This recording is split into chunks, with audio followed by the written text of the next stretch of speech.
ओम सौराष्ट्रे सोमनाथं च श्रीशैले मल्लिकार्जुनम उज्जैन्यां महाकाल ओंकारममलेश्वरं परल्यां वैद्यनाथं च डाकिन्यां भीमशंकरं सेतुबंदे तु रामेशं नागेशं दारुकावणे वाराणस्यां तु विश्वेशं त्र्यम्बकं गौतमी तटे हिमालये तु केदारं गुजमे सन्त शिवालय एतानि ज्योतिर्लिंगानि सायं प्रातः पठेन्नरा सप्तजन्मकृतं पापं स्मरणेन विनश्यति। नमस्कार, स्वागत है आपका आचार्य वाणी में। मैं आचार्य डॉक्टर विक्रमादित्य आपके साथ हूँ और आज का विषय है मेष राशि। मेष राशि वालों के लिए अगस्त के मध्यकाल में ग्रहों के योग किस प्रकार के बन रहे हैं। देखिए मेष राशि वालों, आपकी राशि के स्वामी मंगल हैं और इस वक्त सबसे शुभ ग्रह के साथ विराजमान है वो शुक्र के घर में मंगल के साथ द्वितीय भाव में उपस्थित होकर, और ये एक तरह से मंगल बृहस्पति की बहुत सुंदर युति मानी जाती है।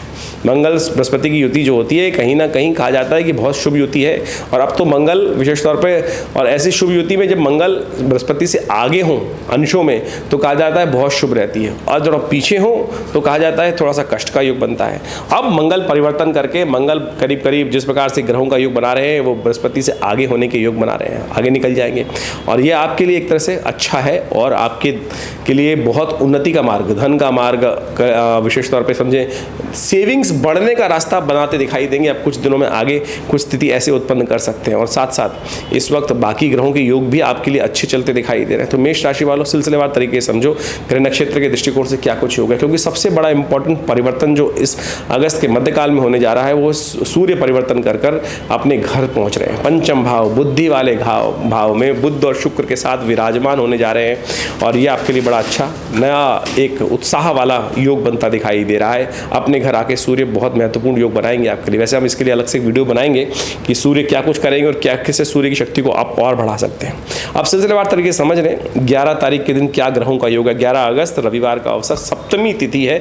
तुला राशि में विशेष तौर पर चंद्रमा चल रहे हैं, और तुला राशि में चंद्रमा चलना विशेष तौर पर आपकी राशि के अनुसार से अच्छा है। सप्तम भाव में बैठे हुए चंद्रमा, और ये एक नई शक्ति के साथ नया विचार, नया उदय करने के, नया पॉजिटिव कुछ डायरेक्शन देने के आपको योग बनाते दिखाई दे रहे हैं। अच्छा रहेगा। लेकिन बुध अस्त होने जा रहे हैं। ये बुध अस्त होना यानी चीज़ों को थोड़ा सा आपके लिए चीज़ों को मैनेज करने में दिक्कत होता है, उसका उपाय कीजिएगा।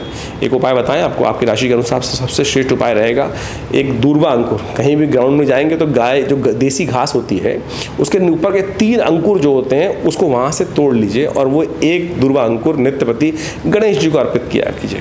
जब तक ये बुध अस्त हैं, आप मानिएगा ये उपाय करने से भगवान गणेश की कृपा से जो विघ्नों के योग हैं, बुध के कमज़ोर होने के योग हैं, वो ठीक हो सकते हैं। ये शास्त्र का बड़ा श्रेष्ठ उपाय है। सावन के महीने में ये उपाय करना बड़ा कल्याणकारी रहेगा। देखिए कर लीजिए, अच्छा रहेगा आपके लिए। हींग लगे ना फिटकर रंग चोखा आएगा। ग्रह नक्षत्रों के दृष्टिकोण से यही ज्योतिष का लाभ है कि कब कौन सी स्थिति में किस रास्ते को अपना लिया जाए और कैसे लाभ के योग बने।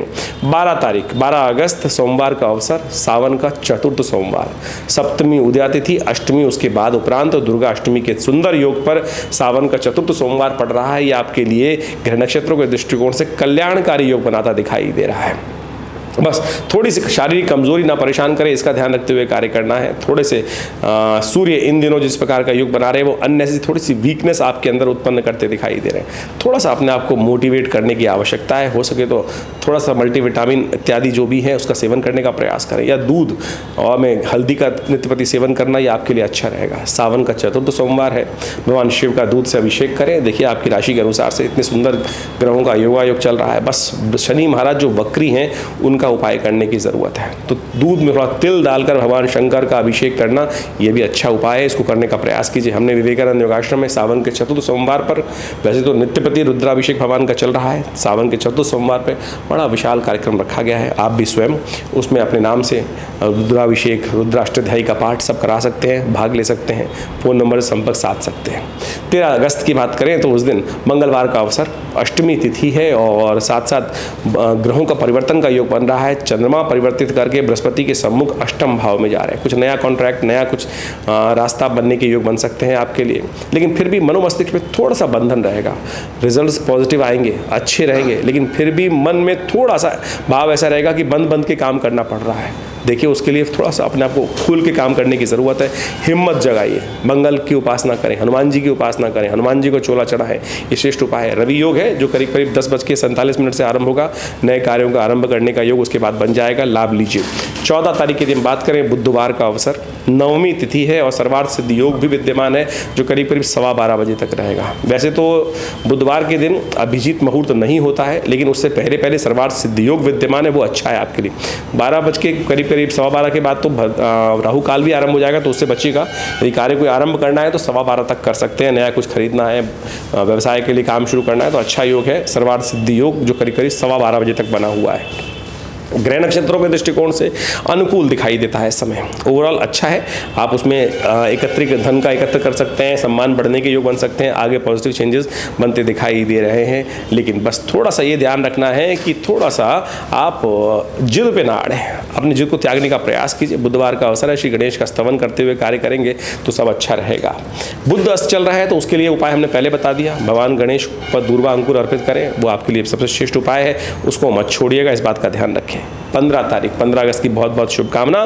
बृहस्पतिवार का अवसर, दशमी तिथि के साथ योग बन रहा है। धनु में चंद्रमा जाने वाले हैं दोपहर के बाद, ये आपके अंदर धर्म का उदय करने के योग बनाएंगे। 2-3 दिन अच्छा मनोमस्तिष्क में धार्मिकता भाव रहेगा, वो आपके लिए सबसे श्रेष्ठ है। रवि योग विद्यमान है इस दिन। ग्रह नक्षत्रों के दृष्टिकोण से अच्छा योग बनता है। करीब करीब दोपहर को 12:45 बजे तक ये ग्रह योग है, नया कार्य आरंभ करने के लिए अच्छा है। लेकिन ध्यान रखिएगा, किसी घरों में यदि नया बालक कोई जन्म ले रहा है, ज्येष्ठा और मूल नक्षत्र 15 और 16 तारीख के योग बना रहे हैं, तो ऐसे में इन नक्षत्रों में जन्म लेने वाले व्यक्ति को अवश्य मूल शांति अवश्य माँ बाप को करानी चाहिए, नहीं तो बच्चा पूरे जीवन कष्ट होने के योग रहते हैं। और एक बात और कई बार हम बताते हैं, आजकल डिज़ाइनर चाइल्ड का कॉन्सेप्ट चल गया है। बहुत सारे लोग इंपॉर्टेंट डेट्स को बड़ा इंपॉर्टेंट रख देते हैं। जैसे 15 अगस्त कहते हैं डिलीवरी करा दीजिए, तो उसमें बच्चों ज्योतिषियों से जन्मपत्री चार्ट बनवा लेते हैं कि भैया इस टाइम पर डिलीवरी करा लेंगे तो बच्चा अच्छा रहेगा। ध्यान रखिएगा, उस दिन ज्येष्ठा नक्षत्र है और वो मूल शांति नहीं कराई तो फिर बच्चा पूरे परिवार के लिए भारी पड़ेगा। इस बात का ध्यान रखते हुए कार्य करें। 16 तारीख की बात करें, शुक्रवार का अवसर, एकादशी तिथि, सावन की सुंदर एकादशी का सुंदर योग है और साथ साथ सूर्य परिवर्तन की तरफ जा रहे हैं। सूर्य मेष राशि में प्रवेश कर रहे हैं, ये आपके लिए बहुत इंपॉर्टेंट चेंज है। पंचम भाव, विद्या बुद्धि का भाव, यहाँ पर बुद्ध का पदार्पण पहले से शुक्र के साथ विराजमान है और साथ साथ सूर्य का योग भी बनना, ये 3 ग्रहों योग जो है ये आपके लिए अच्छा है। ओवरऑल अच्छा योग बनता दिखाई दे रहा है। आपके विचारों में नया परिवर्तन आने का योग बन सकता है। सूर्य को लगातार शक्ति देने की आवश्यकता है, लेकिन बुध जो अस्त चल रहे हैं उनको थोड़ा ध्यान रखिएगा, उनका ध्यान रखना भी बहुत ज़रूरी है। बुध का जो अस्त होना ये कहीं ना कहीं थोड़ी सी कमी कर सकता है। विचारों में सही समय पर सही विचार याद नहीं आएगा, तो इसके लिए हमने आपको कार्यक्रम के आरंभ में एक उपाय बताया था, भूल गए हो तो दोबारा गणेश जी को दूर्वा अर्पित करना, ये ध्यान रखते करिएगा, ये अच्छा रहेगा आपके लिए। 17 तारीख की हम बात करें, शनिवार का अवसर, द्वादशी तिथि उदया तिथि के रूप में विद्यमान है और त्रयोदशी जो आएगी वो अगले दिन सूर्योदय से पहले अस्त हो जाएगी। इसके कारण से ये तिथि क्षय तिथि की, ये दिन जो है क्षय तिथि का दिन हो गया। त्रयोदशी शनिवार के दिन त्रयोदशी द्वादशी का योग, लेकिन त्रयोदशी क्षय, तो नए कार्यों को आरंभ करने के लिए बिल्कुल दिन अच्छा नहीं है, इस बात का ध्यान रखें। लेकिन शनि प्रदोष का योग बन गया है, ये बहुत इंपॉर्टेंट है। शनि प्रदोष का योग और साथ साथ मकर राशि में चंद्रमा का प्रवेश हो रहा है, ये आपके लिए बहुत इंपॉर्टेंट है। ये आपके लिए अच्छा कहीं लाभ के रास्ते बनाता दिखाई दे रहा है। तो शाम के बाद तक अच्छा लाभ प्राप्ति के योग बन सकते हैं। लेकिन शनि प्रदोष जो है ना वो सबसे श्रेष्ठ है। इन दिनों नवंबर तक शनि चल रहे हैं विशेष तौर पर वक्री, तो ऐसे में ध्यान रखें, शनि को मनाना बहुत ज़रूरी है। और शनिवार के दिन प्रदोष का योग बन गया है, तो शाम के समय तेल के द्वारा या तिल के द्वारा भगवान का अभिषेक करने का प्रयास करें। भगवान शंकर का, नर्मदेश्वर शिवलिंग का अभिषेक उनका रुद्राष्टध्यायी के द्वारा करना, ये शनि के तमाम दोषों को यदि इस दिन कर लिया तो आने वाले 3 महीने तक जो शनि वक्री चल रहे हैं उसके लिए श्रेष्ठ काल रहेगा। उपाय अच्छा रहेगा, करने का प्रयास कीजिए, भगवान की कृपा से करिए या करवाइए। ये बहुत सुंदर उपाय बता रहे हैं हम आपको। आमतौर पर लोग उपायों के नाम पर बहुत सारी विचित्र विडंबनाएं, टोटकों में फंस जाते हैं। ये वैदिक जो शास्त्रों में, उपनिषदों में जो रास्ते बताए गए हैं पुराणिक मत से, वो सबसे श्रेष्ठ हैं। यदि आप पुराणों को मत पढ़ेंगे, अग्नि पुराण पढ़ेंगे, अनेक पुराण पढ़ेंगे तो उसमें जो उपाय बताए गए हैं वेद मंत्र के द्वारा वो सबसे श्रेष्ठ होते हैं, उन्हीं को करने का प्रयास करना चाहिए। 18 तारीख रविवार का अवसर, चतुर्दशी तिथि उदया तिथि के रूप में विद्यमान है और ग्रह नक्षत्रों के दृष्टिकोण से बृहस्पति पूर्ण दृष्टि से चंद्रमा पर डाल रहे हैं अपनी नज़र, और ये सफलता का योग बनाते दिखाई दे रहे हैं। आने वाले 2-3 दिनों में अच्छा आपके लिए पॉजिटिव चेंजेस आने के योग बनते दिखाई दे रहे हैं। तो आप भगवान सूर्य को और प्रसन्न करें, सूर्य को अर्घ्य दें, ये सबसे श्रेष्ठ उपाय। नमक का दान करें। सूर्य पंचम भाव में बैठकर आपके लिए अच्छा बैलेंस योग बना रहे हैं, बढ़िया योग बना रहे हैं। 19 तारीख सोमवार का योग है और इस दिन राखी का सुंदर पर्व है और साथ साथ भद्रा भी विद्यमान है। भद्रा करीब 1:30 बजे तक रहेगी। यहाँ हम पूर्णिमा का साथ साथ योग बन रहा है, सत्यव्रत का योग बन रहा है, सावन का 5वां सोमवार, सावन का सुंदर महीना इस बार बड़ा सुंदर योग लेके आया। श्रवण नक्षत्र से आरंभ होकर श्रवण नक्षत्र तक योग, सोमवार से आरंभ होकर सोमवार तक का योग और 5वां सोमवार का योग पड़ रहा है। ग्रह नक्षत्रों के दृष्टिकोण से आपकी राशि के अनुसार से जो योग बनते दिखाई दे रहे हैं वो चंद्रमा और शनि की युति भी साथ साथ होने के योग बन रहे हैं। बृहस्पति की पूर्ण दृष्टि चंद्रमा पर दिन में पड़ती दिखाई दे रही है, बहुत शुभ योग है आपके लिए। और ऐसे में इस शुभ योग को और सुधर करने का प्रयास करें। भाई बहन का सुंदर त्यौहार है, लेकिन कई लोगों ने उस भाई बहन के त्यौहार पर कुछ विचित्र विडंबनाएं उत्पन्न कर दी हैं, भद्रा का दोष लगा दिया है। भैया राखी पे भद्रा का दोष नहीं लगता, श्रावणी पे भद्रा का दोष जरूर देखा जाता है। इस बात का ध्यान रखें। श्रावणी मत के अंदर जहाँ उपाकर्म जनेऊ परिवर्तन का योग, जहाँ सप्तऋषि पूजन का जहाँ कार्य किया जाता है वहाँ श्रावणी का दोष लगता है, लेकिन राखी एक रक्षा सूत्र बांधने का पर्व है।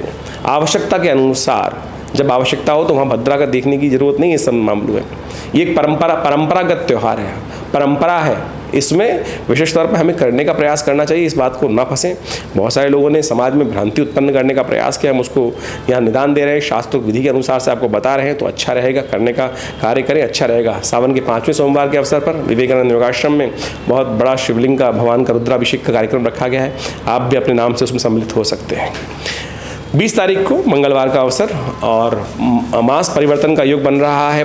भाद्रपद मास आरंभ हो रहा है प्रतिपदा तिथि के साथ और इस दिन सुंदर बृहस्पति का परिवर्तन होने जा रहा है। मृगशिरा नक्षत्र के प्रथम चरण में बृहस्पति प्रवेश कर रहे हैं और मंगल से आगे हो रहे हैं, मंगल को आगे कर दिया है, बृहस्पति पीछे हो रह गए हैं और ये आपके लिए बहुत सुंदर योग है। इसके कारण से आने वाले कुछ दिनों में बृहस्पति का और मंगल की युति का असली लाभ आपको देखने को मिलेगा। आपके विशेष तौर पर सेविंग्स बढ़ने के रास्ते बन सकते हैं, कुछ ना कुछ लाभ की स्थिति बन सकती हैं, विचारों में नया परिवर्तन आ सकता है और सबसे अच्छी बात धन लाभ के रास्ते कहीं ना कहीं प्राप्त होने के योग बनते दिखाई देंगे। तो सिलसिलेवार तरीके से ज्योतिष के दृष्टिकोण से तिथियों के हिसाब से आपके लिए ग्रहों का योगायोग क्या है वो आपने समझा। इसके अनुसार से इन सब चीज़ों को समझते हुए भी ज्योतिष के साथ साथ हमको ये भी समझना चाहिए बाकी ग्रहों के साथ साथ आपकी कुंडली में ग्रहों का योगायोग किस प्रकार का है। आपकी विशेष तौर पर ये समझें कि दशाएं अंतर्दशाएं जो कि जिस प्रकार से चल रही हैं उनका भी महत्वपूर्ण प्रभाव रहता है और उन सब चीज़ों को समझते हुए हमें उनके उपाय समय को ध्यान में रखते हुए करने का प्रयास करना चाहिए। जो राशि के अनुसार से कॉन्सेप्ट है वो विशेष तौर पर गोचर का बहुत प्रत्यक्ष प्रभाव है, क्योंकि आमतौर पर कई लोग विचित्र विडंबना उत्पन्न करने का प्रयास करते हैं कि गोचर का प्रभाव जो राशियों के अनुसार से ही आएगा। कई लोग इस बात को अपने आप को प्रेजेंट करने के लिए कि नहीं राशि का प्रभाव कुछ नहीं होता, राशि का प्रभाव ही है सब कुछ। गोचर का दृष्टिकोण देखेंगे किससे? गोचर का प्रभाव राशि के दृष्टिकोण से ही देखने को मिलेगा, लेकिन अब उसमें ये देखने की आवश्यकता होती है कि आपकी राशि या लग्न या कौन सी कुंडली का कौन सा ग्रह किस प्रकार से प्रभाव उत्पन्न करने का प्रयास कर रहा है और कहाँ से उन सब चीज़ों को कैलकुलेट करने की ज़रूरत है। तो उसके लिए ज्योतिष को बहुत अच्छे से देखने, कुंडली को बहुत अच्छे से देखने की आवश्यकता है। तो आप अपनी कुंडली को अच्छे से समझते हुए देखते हुए चीज़ों को कार्य करने का प्रयास कीजिए। हम समय समय पर आपके समक्ष आते ही रहते हैं और बहुत सारे उपाय बताने का प्रयास करते हैं और बहुत सारे तिथिवार के अनुसार से ग्रह नक्षत्रों का प्रभाव आपके ऊपर क्या है उसको समझाने का प्रयास करते हैं। और विवेकानंद योगाश्रम इस क्षेत्र में कार्य कर ही रहा है। समय समय पर बड़े बड़े अनुष्ठान, बड़े बड़े यज्ञ इत्यादि आश्रम पर चलते ही रहते हैं। भगवती का श्री विग्रह जो यहाँ उपस्थित है मंदिर में 1947 में मुल्तान से आया हुआ श्री विग्रह, उनके सानिध्य में नित्य प्रति 8 घंटे करीब यज्ञ होता है और आप भी स्वयं हर रविवार को इस कार्यक्रम में भाग ले सकते हैं। सावन के पूरे महीने में नित्य प्रति शाम को रुद्राभिषेक चल ही रहा है। आप उसमें भी हमारे साथ उस रुद्राभिषेक के कार्यक्रम में सम्मिलित होने के लिए आश्रम से संपर्क साध सकते हैं। नंबर्स, आश्रम के फ़ोन नंबर्स आपके समक्ष चलते ही रहते हैं, उन पर आप संपर्क साधेंगे और जो भी कोई विशेष जानकारी प्राप्त करना चाहते हैं उन सब नंबरों के माध्यम से आप आ सकते हैं।